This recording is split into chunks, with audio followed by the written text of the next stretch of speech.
सरफराज बुख्ती साहब सुई से लेकर कश्मीर तक उसका रोड दिया हुआ है नया, बाकी पूरे बलूचिस्तान में एक भी नया प्रोजेक्ट नहीं दिया है।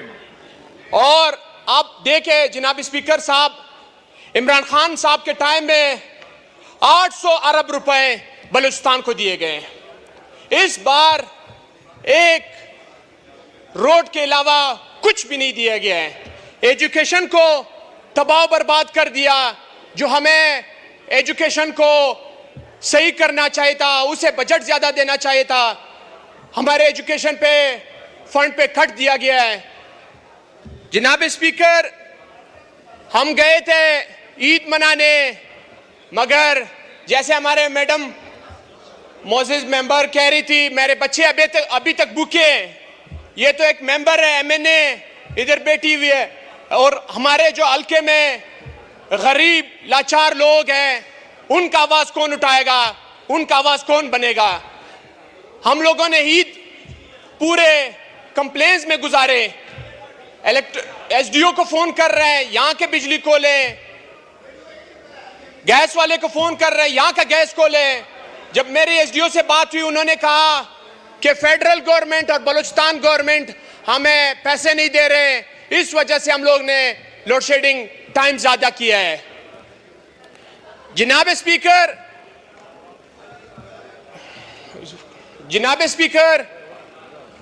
स्पीकर, बजट की बात करना चाहता हूं।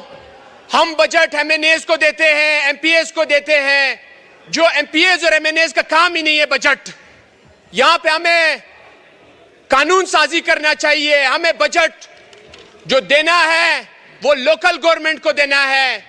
लोकल गवर्नमेंट का काम है गली कूचों का, रोडों का, ड्रेनेज का, स्ट्रीट लाइट्स का, इन चीजों का काम लोकल गवर्नमेंट का काम है। हम क्यों एमएनएस को देते हैं और क्यों एमपीएस को देते हैं? इसलिए देते हैं कि हमारे एमपीएस एमएनएस उसमें कमीशन उठाते हैं। और जनाब स्पीकर, हमारे बलूचिस्तान दिन ब दिन पीछे जा रहा है। आप ईरान बॉर्डर देखे, अफगानिस्तान बॉर्डर देखे, चाइना बॉर्डर देखे।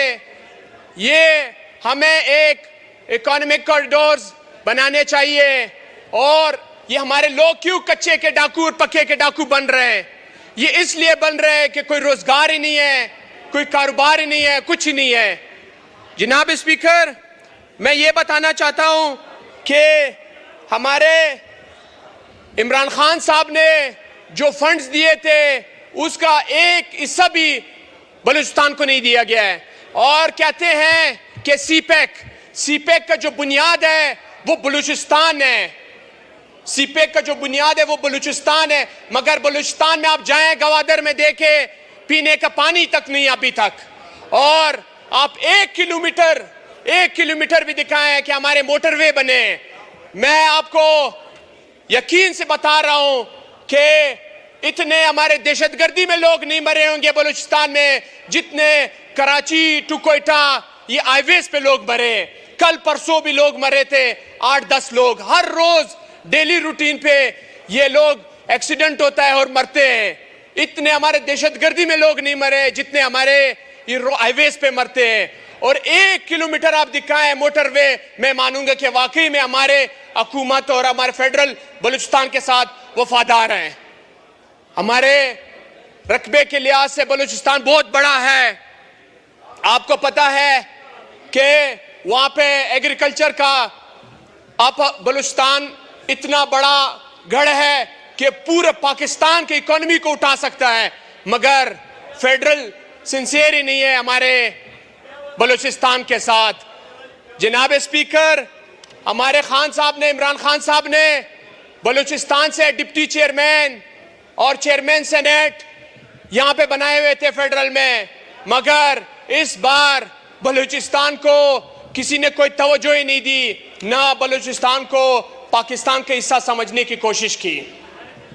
बातें तो बहुत हैं, मगर मैं ये बताना चाहता हूं, हमारे एक मोअज़्ज़िज़ मेंबर शाजिया मरी साहब कह रही थी बलूचिस्तान में एनआईसीवीडी बनाया गया है। कोई एनआईसीवीडी नहीं बनाया गया है। एक शेख जायद हॉस्पिटल था जो यूएई ने इमरान खान को दिया था वो बलूचिस्तान में बना है, कार्डिक इंस्टीट्यूट। मैं ये बताना चाहता हूं कि हमारे प्रॉपर्टी रियल स्टेट पे जो टैक्स लगा रहे हैं, एफबीआर भी टैक्स लगा रहे हैं, रेवेन्यू भी टैक्स लगा रहे हैं, पता नहीं हम लोग किस तरफ जा रहे हैं और क्या कर रहे हैं और कौन लोग ये बजट बना रहे हैं। अवाम इस बजट को मुस्तरद करती है और हम इस बजट को मानते ही नहीं है। ये बजट अवाम दोस्त बजट नहीं है, ये बजट अवाम के पेट में खंजर है।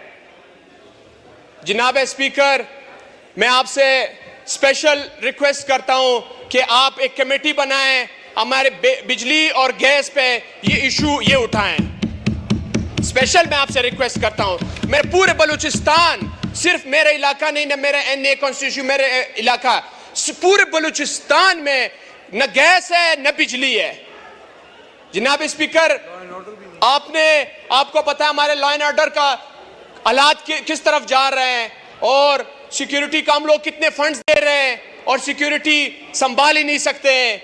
आपको पता है जनाब स्पीकर, दिन ब दिन हमारे लिवीज वाले शहीद हो रहे हैं, तुर्बत में, केच में, गवादर में, बलूचिस्तान में दिन ब दिन हमारे जो लोग हैं वो शहीद हो रहे हैं। इस पे आप स्पेशल कमेटी बनाएं और बताएं कि क्या हो रहा है और किस चीज की गफलत हो रही है।